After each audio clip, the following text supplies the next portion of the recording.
우리 시편 15편의 말씀을 한 절씩 교독하시고 마지막 절은 다 함께 합독하도록 하겠습니다. 제가 먼저 읽겠습니다. 여호와여, 주의 장막에 머무를 자가 누구오며 주의 성산에 사는 자 누구오니까? 정직하게 행하며 공의를 실천하며 그의 마음에 진실을 말하며 그의 혀로 남을 허물하지 아니하고 그의 이웃에게 악을 행하지 아니하며 그의 이웃을 비방하지 아니하며 그의 눈은 망령된 자를 멸시하며 여호와를 두려워하는 자들을 존대하며 그의 마음에 서운한 것은 해로울지라도 변하지 아니하며. 다 함께 합독하겠습니다. 이자를 받으려고 돈을 구워주지 아니하며 뇌물을 받고 무지한 자를 해하지 아니하는 자이니 이런 일을 행하는 자는 영원히 흔들리지 아니하리이다. 아멘.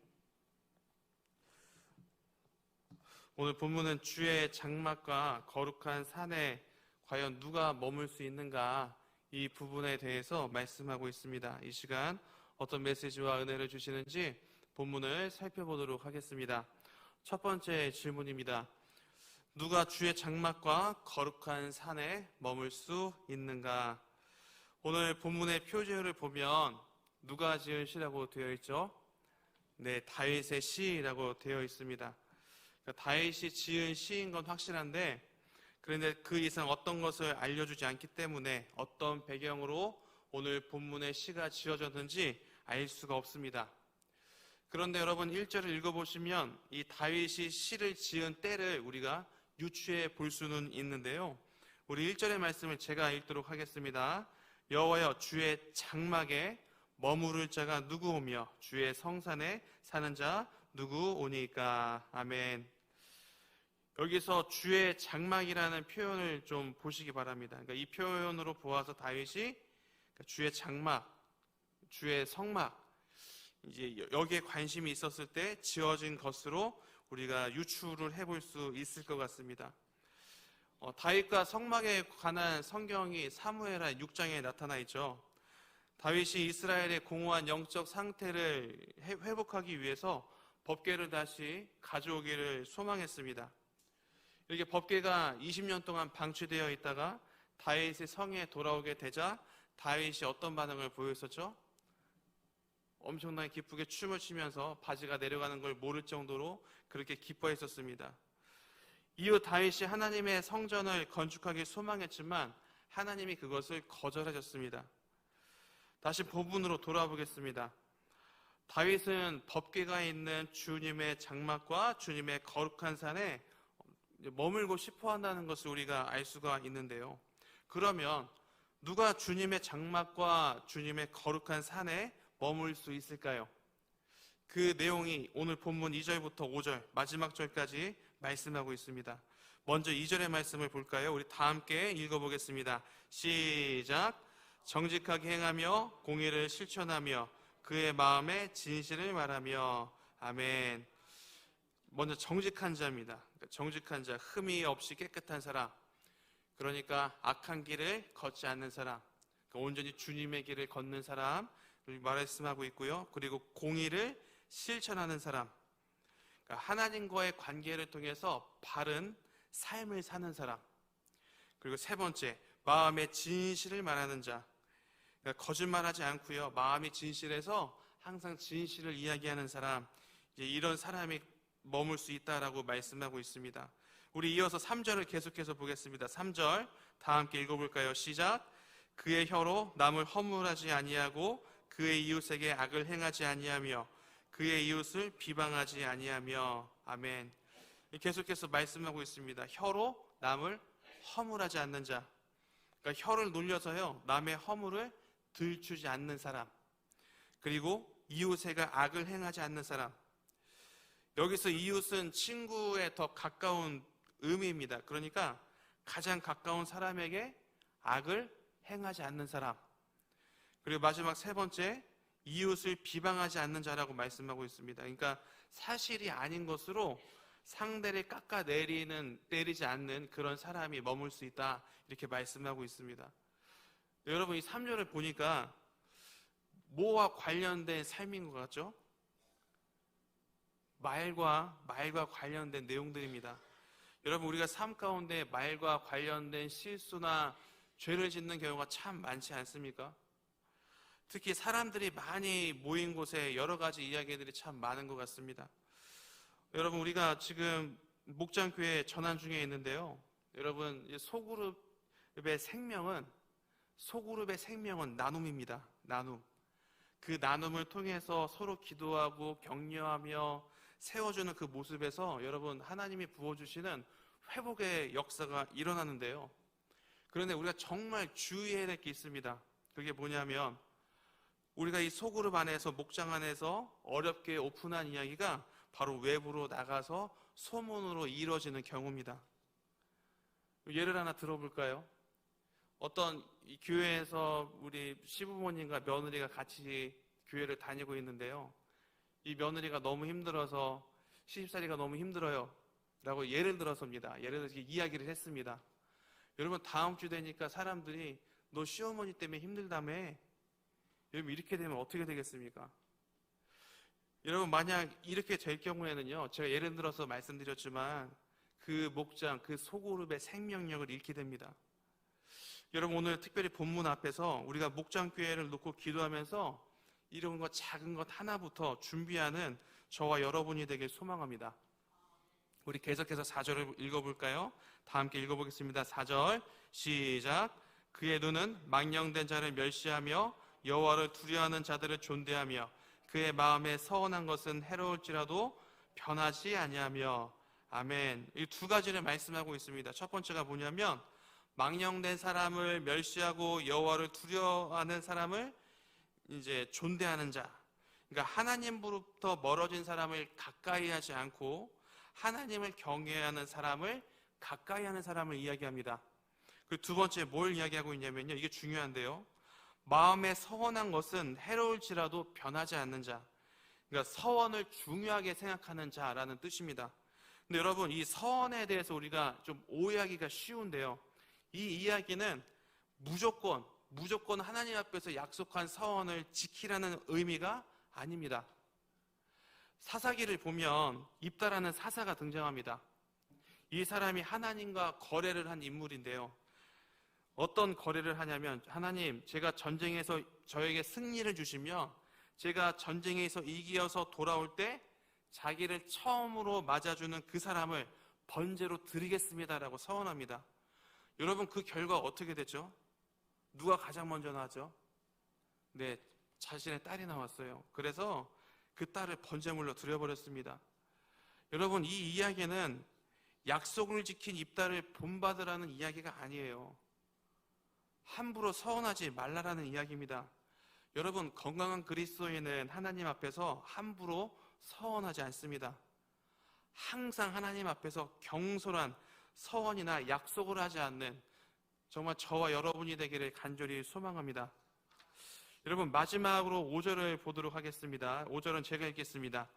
이자를 받으려고 돈을 구워주지 아니하며 뇌물을 받고 무지한 자를 해하지 아니하는 자이니 이런 일을 행하는 자는 영원히 흔들리지 아니하리이다. 아멘. 여기 또 두 가지의 모습이 나타나 있습니다. 이자를 목적으로 돈을 구워주지 않는 사람, 그러니까 고리 대금업을 의미를 하는 거죠. 여러분, 구약에는 우리 동족에게, 같은 유대인이나 이 동족에게 높은 이유를 목적으로 돈을 빌려주는 것을 율법으로 금지시켰습니다. 지금 그걸 말하는 거예요. 자, 두 번째 뭘 말하고 있냐면, 뇌물을 받고 무지한 사람을 해하지 아니하는 자. 그러니까 물질을 최고의 가치처럼 여기고 사람을 하찮게 대하지 말라라는 이야기입니다. 여러분, 오늘날 이 물질 앞에서 사람의 인권과 생명이 짓밟히는 경우가 얼마나 많이 있습니까? 여러분, 우리 그리스도인들 먼저 그렇게 살지 않기를 소망합니다. 여러분, 오늘 우리가 이 2절부터 5절까지 쭉 읽어보니까 누가 주님의 장막과 그리고 거룩한 산에 머물 수 있는지 살펴보았습니다. 그런데 오늘 본문이나 또는 성경의 내용들을 보면서 우리가 다음과 같은 적용을 정말 피해야 합니다. 어떤 거냐면, 오늘 내가 지켜야 될 것 10가지를 묵상했으니까 내가 무슨 일이 있어도 이 10가지를 다 지켜야지. 무슨 얘기예요? 오늘 이제 뭐뭐 하지 않는 자, 혀로 남을 허물지 않고 악을 행하지 않고 비방하지 않고 이것 내가 다 지켜야지. 여러분, 이런 식으로 적용하면 우리가 복음 안에서 자유함을 누릴 수 없고요, 기쁨이 없어집니다. 누가 다 지킬 수 있겠습니까?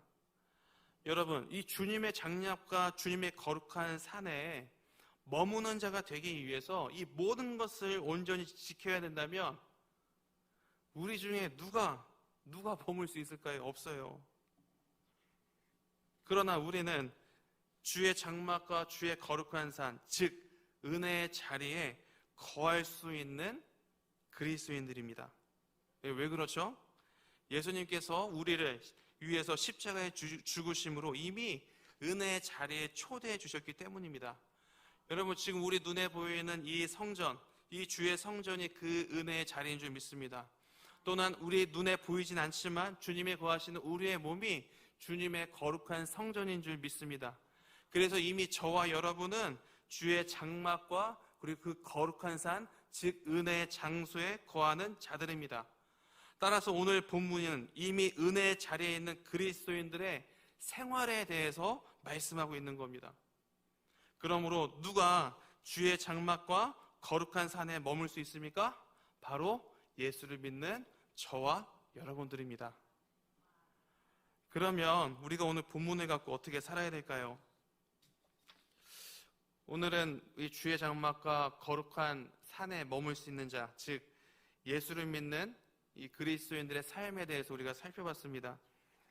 한 여론조사를 보니까요, 우리나라 전체 국민의 3분의 1이 이제 한국 교회를 신뢰하지 못한다라고 대답을 했습니다. 그 이유를 보니까 우리 그리스도인들의 말과 행동에 믿음이 안 간다는 거예요.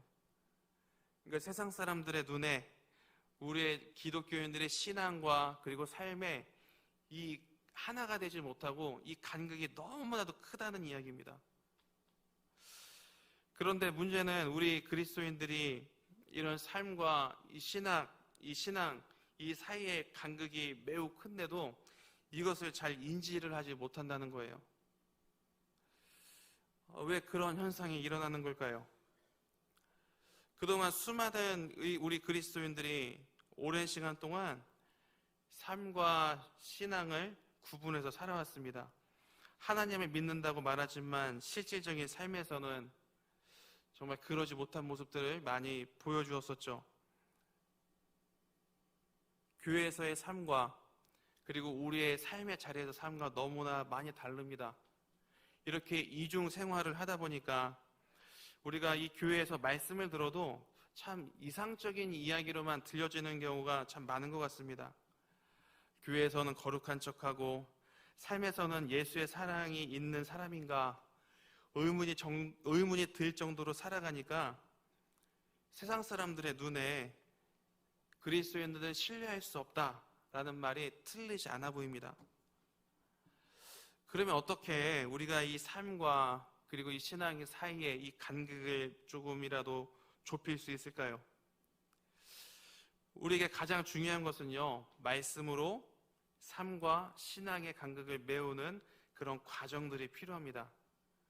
여러분, 우리가 이 신앙생활을 하면서 이것이 정말 최우선적으로 되지 않는다면 우리가 교회나 또는 신앙생활하는 모든 행위는 그냥 종교 행위에 불과합니다. 그리스도인은 봉사자가 아니라 예배자가 되어야 됩니다. 그리고 하나님이 찾으시는 예배자가 되기 위해서는요, 우리가 그것을 말씀을 삶으로 살아내야 됩니다. 여러분, 말씀을 묵상하면서 나의 삶을 돌아보시길 소망합니다. 또는 이 말씀을 묵상하면서 과연 예수님이라면 어떻게 살아내셨을까? 이런 부분들을 날마다 고민하는 저와 여러분이 되길 소망합니다. 특별히 우리가 이 말씀의 묵상 가운데 나의 신앙과 이 삶, 이 중간에 이 간극이 너무나 크다면 이 간극을 말씀으로 채우고요, 그것을 삶으로 살아내기를 정말 소망합니다. 그런데 우리가 이 지속적으로 말씀을 묵상하고 우리가 또 이것을 삶으로 살아내다 보면 참 순종하기 힘든 그런 지점에 도달하게 됩니다. 그것이 바로 삶과 신앙의 간극을 좁히는 훈련입니다. 여러분, 이것이 힘들어도 우리가 이것을 삶으로 살아내야 됩니다. 여러분, 말씀을 마치려고 하는데요, 신앙생활을 오래 할수록 나는 신앙이 괜찮다라는 생각들을 합니다. 야, 그래도 내가 주일마다 이 코로나 시대인데 온라인 예배 드리지 않고 주일마다 교회 출석하고 내가 헌금 생활하고 봉사도 하니까 나는 괜찮아. 그런데 그 생각이 가장 위험한 생각입니다.